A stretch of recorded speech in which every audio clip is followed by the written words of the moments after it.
পৌরসভার আপনারা যারা আছেন কর্মকর্তা কর্মচারী, বিশেষ করে পৌরসভাতে চাকরি করছেন অনেক দিন ধরে, এবং আপনারা নিজেরা এখানে টেন্ডারবাজি করেন, নিজেরা এখানে চাঁদাবাজি করেন, নিজেরাই হচ্ছেন এখানে হচ্ছে আপনারা লাইসেন্স খুলে বসছেন। পৌরসভার কর্মকর্তা কর্মচারী, আমি আপনাদেরকে বলছি, আপনাদের উপরে মানুষ ত্যক্ত, আপনাদের উপরে মানুষ বিরক্ত, এবং আপনাদের উপরে মানুষ ক্ষুব্ধ। পৌরসভার প্রত্যেকটা আমি নাম ধরে বলতে পারতাম, আমি নাম ধরে বলবো না। এখানে কর্মকর্তা আছেন, এখানে হচ্ছে এই 4-5 জন কর্মকর্তা আছেন, এখানে বাড়িঘর বানিয়ে ফেলছেন, বালিশ খাতা নিয়ে চলে আসেন, এখানে হচ্ছেন একদম পৈতৃক সূত্রে আপনারা চাকরি বানিয়ে ফেলছেন। কাউকে ছাড় দেওয়া হবে না। এবং আপনি যদি জনগণের প্রতি কমিটেড না হন, আপনি যদি এখানে কোনো ধরনের অবৈধ অর্থের সন্ধানে আপনি থাকেন, তাহলে আপনার জন্য এখানে চাকরি করার শুভনীয় না। এবং আইনগত যে ব্যবস্থা আছে আপনাদের বিরুদ্ধে, সে ধরনের আইনগত ব্যবস্থা নেওয়াই সমীচীন। সেজন্য প্রত্যেকটা ডিপার্টমেন্ট দেবিদ্বারের, এই ডিপার্টমেন্টগুলো যদি যথাযথভাবে ফাংশন করে, তাইলেই দেবিদ্বারের যে উন্নয়নের যে ধারাবাহিকতা সেটি অব্যাহত থাকবে। কিন্তু কোনো ডিপার্টমেন্টে যদি কোনো অফিসার অসৎ উপায় অবলম্বন করে দুর্নীতিগ্রস্ত হয়, সেক্ষেত্রে সম্ভব না। তো প্রিয় দেবিদ্বারবাসী, প্রিয় বাংলাদেশবাসী, আমাদের যে কমিটমেন্ট আপনাদের কাছে আছে, প্রত্যেকটি অর্থের হিসাব, প্রত্যেকটি অর্থ যেন যথাযথ জায়গায় বিনিয়োগ হয়, প্রত্যেকটি উন্নয়নমূলক কার্যক্রম যেন অব্যাহত থাকে, প্রত্যেকটি টিআর খাবিখা যে বরাদ্দগুলো আছে সেগুলো যেন জনগণের কাছে যথাযথভাবে পৌঁছে যায়, সেই জিনিসটি আমরা নিশ্চিত করব। আমাদের কুমিল্লা থেকে এসেছে, সারা দেশের বীরদেরকে আমরা সম্মান জানাই, কিন্তু আজকে যেহেতু কুমিল্লার প্রোগ্রাম, আমার নিজের মাটির প্রোগ্রাম, আমি কুমিল্লার বীরদেরকে আন্তরিকভাবে ধন্যবাদ জানাই। এবং আমরা বলতে চাই, এই কুমিল্লার মাটি, এই কুমিল্লার জনগণ যতবারে এই বাংলার মাটিতে ফ্যাসিস্টরা গড়ে ওঠার চেষ্টা করবে, আমরা সব কাছে প্রতিরোধ করবো। আমার লাকসাম উপজেলা ছিল এক ফ্যাসিস্টের ঘাঁটি। মোহাম্মদ আলীর অত্যাচারে আমরা ছিলাম একদম অন্যরকম অবস্থায়, আমাদের কোনো বাক স্বাধীনতা ছিল না। কিন্তু তার এই ফ্যাসিস্ট ঘটনার পরও আমরা তাকে মধ্যান্দোলনে দেখে আমরা উঠে এসেছি, আমরা আবার স্বাধীন হয়েছি। এবং আমরা ঘোষণা দিতে চাই, বাংলা হোক আর লাকসাম হোক, আমরা কোনো ফ্যাসিস্টের জায়গা দেবো না। ধন্যবাদ কুমিল্লাবাসীকে এত বড় একটা প্রোগ্রাম আয়োজন করার জন্য, ধন্যবাদ কুমিল্লা মহানগর এবং কুমিল্লা জেলা কমিটিকে আমাকে শুভেচ্ছা জন্য ধন্যবাদ সবাইকে। ধন্যবাদ এই প্রতিনিধি বক্তব্য রাখছেন আমাদের জেলা নেতা নাহিদ আহমেদ। আসসালামু আলাইকুম কুমিল্লাবাসী, আমি নাহিদ এবং আমি কুমিল্লা সন্তান। এই অভ্যুত্থানের ভিতরে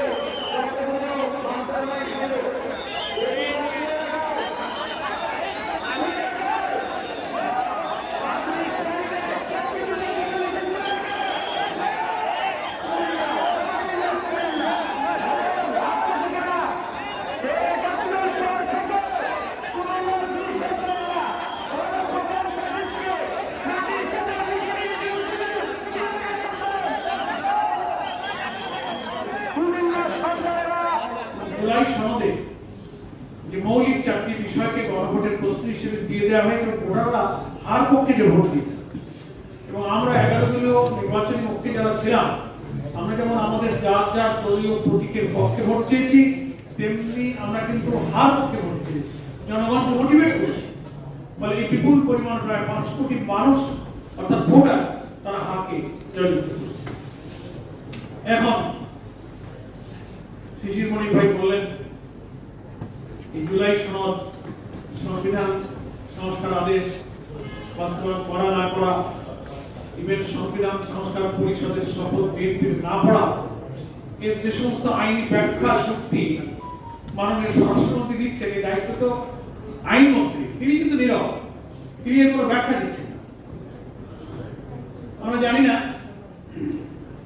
সরকারের পক্ষ থেকে তিনি হয়তো অ্যাসাইন হতে পারেন, কিন্তু তিনি কি করে এটা অস্বীকার করতে পারেন যে জুলাই সনদে জাতীয় সংসদের দক্ষিণ প্লাজায় আমরা ফ্যাসিবাদ বিরোধী আন্দোলনে যারা ছিলাম, যারা ঐক্যমত্য কমিশনের দীর্ঘ আলোচনার পরে আমরা সেই জুলাই চার্টারে কিন্তু স্বাক্ষর করছি।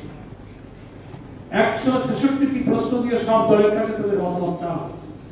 তার মধ্যে 84টি বিষয়ে সবাই একমত হয়েছে, তার মধ্যে 48টি সাংবিধানিক সংস্কারের প্রশ্ন ছিল, সেখানে 6-7টা বিষয় আউট অফ ডিসেন্ট ছিল, 19টি মৌলিক বিষয় আমরা একমত হয়েছি। সারা দুনিয়াতে নোট অফ ডিসেন্টের ব্যাখ্যা হলো যে কোন ফোরাম, কোন অথরিটি, কোন মিটিং এ সকলের মতের সাথে একটা ভিন্ন মত, তো ঠিক আছে 20 জন একটা মত দিয়েছে, আমি একা একটা ভিন্ন মত পোষণ করেছি, দ্যাট ওয়াজ রেকর্ডেড, সেটা রেকর্ড আছে যে আপনি এই মতটা মানেন, এইটুকুই শুধু ওখানে মূল্যবান। তার অর্থ এই না যে আপনার ভিন্ন মতটা বাকিতে লিচন প্রমাণ। তো সেই নোট অফ ডিসেন্ট সহকারে কিন্তু এই গণভোটে বিষয়গুলো কিন্তু উপস্থিত করা হয়েছে। তো 5 কোটি মানুষ ভোট দিয়ে জয়যুক্ত করলে সেখানে আপনার একটা দলের ভিন্ন মতের কোনো মূল্য নেই। এই জন্যই বলা হয় যে সংবিধান বিশেষজ্ঞ রাজনৈতিক বিশ্লেষকরা বলেন যে will of the people is sovereign power, জনগণের অভিপ্রায় হচ্ছে সর্বোচ্চ আইন। সংসদ, সংবিধান, আদালত এগুলোকে আমরা অনেক সময় আদেশ, আইন, শক্তি, ক্ষমতা বড় জায়গা, কিন্তু সব কিছু করতে হচ্ছে জনগণের জন্য পার্লামেন্ট, জনগণের জন্য সরকার, জনগণের জন্য আদালত, আদালতের জন্য মানুষ নয়, পার্লামেন্টের জন্য মানুষ নয়, মানুষের জন্য এগুলো তৈরি। ফলে 5 কোটির মতো ভোটাররা যে আদালত করলো, আপনি শুধু কোনো পলিটিক্যাল ভ্যালিডিটি ছাড়া সেটাকে আপনি ইগনোর করে যাবেন।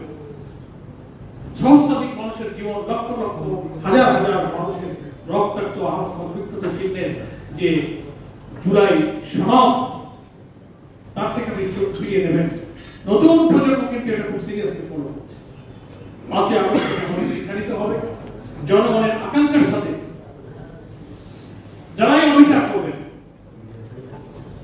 তাদেরকে 5ই আগস্টের শিক্ষা থেকে কিন্তু শিক্ষা নিতে হবে। আমরা এর চেয়ে কঠিন কথা আজকে রোজার দিনে আর বলতে চাই না। আমি আলোচনা এই কারণে সংক্ষেপ করবো, যেহেতু সভাপতি বক্তব্য আছে এবং নামাজের জন্য শেষ হবে। জাতীয় সংসদে বিরোধী দলের নেতার সভাপতিত্বে এখন যে বিরোধী দলের সংসদীয় দলের একটি সভা চলছে, সেখানে আজকে এখানে সংবিধান সংস্কার পরিষদের শপথ যে বিএনপি নেয়নি, এখানে সংবিধান সংস্কার পরিষদের যে গঠন প্রণালী জুলাই চার্টারে বলা আছে, ঐক্যমত্য কমিশন থেকে সেখানে বলা আছে যে নির্বাচনে 30 দিনের মধ্যে সংবিধান সংস্কার পরিষদের অধিবেশন ডাকতে হবে। 60 জন সদস্য সম্মত হলে তারা সেই অধিবেশন ডাকতে পারবে। শপথ নেওয়ার সুযোগ এখনো বিএনপির আছে সংবিধান সংস্কার পরিষদে। জাতিকে কোনো জটিলতার দিকে ঠেলে না দিয়ে তারা জাতির প্রতি, জাতির আকাঙ্ক্ষার প্রতি, জনগণের আকাঙ্ক্ষার প্রতি তারা সম্মান দেখাতে পারেন। এ বিষয়ে বিরোধী দলীয় সদস্যরা আলোচনা করছেন, সেখানে একটা কমিটি গঠনের পরামর্শ এসেছে। ওনারা কালকের অধিবেশনের শুরুতে রাষ্ট্রপতির ভাষণের ইস্যু, সংবিধান সংস্কার পরিষদের ইস্যু, জুলাই সনদ অনুমোদনের ইস্যু নিয়ে খুব গুরুত্বপূর্ণ আলোচনা করছেন। আশা করি জনগণের ভোটে নির্বাচিত জনপ্রতিনিধিরা আগামী কালকে সংসদ অধিবেশন শুরু হলে তারপর যখনই ভাষণ হোক, যখনই অধিবেশনগুলো চলুক, তারা জনগণের আকাঙ্ক্ষা আশা করি জাতীয় সংসদে তারা ইনশাআল্লাহ পূরণ করতে পারবে। আমরা সেই আশাবাদ ব্যক্ত করছি। এবং এখনো সংসদ অধিবেশন শুরুর আগের দিনে সরকারি দল বিএনপি, যারা ফ্যাসিবাদ বিরোধী আন্দোলনে আমাদের সহযোদ্ধা ছিলেন, সংস্কার কমিশনে আমরা দীর্ঘ সময় একই সঙ্গে চেষ্টা করে আমরা বিদ্যমান রাষ্ট্র সংস্কার করে একটা নতুন বাংলাদেশ গঠনের জন্য একমত হয়েছি, স্বাক্ষর করেছি। সেখানে সংবিধান নেই তাই শপথ করবো না, কারণ জুলাই চার্টারই তো জুলাই এই সংবিধান সংস্কার পরিষদের সম্পর্কে বিধান করা আছে, শপথ নামাও লেখা শেষ পৃষ্ঠায়। এবং জুলাই সনদে পরিষ্কার বলা আছে যে জুলাই চার্টারের প্রত্যেকটি বিষয়ে এই দলের স্বাক্ষরকারী দলগুলো সব পুরোপুরি বাস্তবায়ন করতে তারা বাধ্য থাকবে। একথাও সেখানে উল্লেখ আছে যে এই বিষয়ে আদালতে কোনো প্রশ্ন তোলা যাবে না। অথচ ইনডাইরেক্টলি বিএনপি কিন্তু আদালতের বিষয়টাকে নিয়ে গেছে। যদিও প্রশ্ন করে ওনারা বলছেন কে আদালতে এই মামলাটা কে নিল, কে এর বাদী, আমরা তো জানি না। কিন্তু লয়ার যারা অ্যাটর্নি জেনারেল অফিস থেকে যাদেরকে ডিক্টেট করা হয়েছে, সব কথা তারা অফিসিয়ালি বলেন, আমাদেরকে তারা বলেন তোমরা মুখ করবে না, তোমরা চুপ থাকবে না। ইনডাইরেক্টলি কিন্তু তারা চাচ্ছে যে জিনিসটাকে সাবজুডিস বলে আদালতে ঝুলিয়ে দেওয়া। কিন্তু কোন জিনিসটাকে সাবজুডিস বলে এখন শিশি করে কিন্তু তার ব্যাখ্যা দিচ্ছে।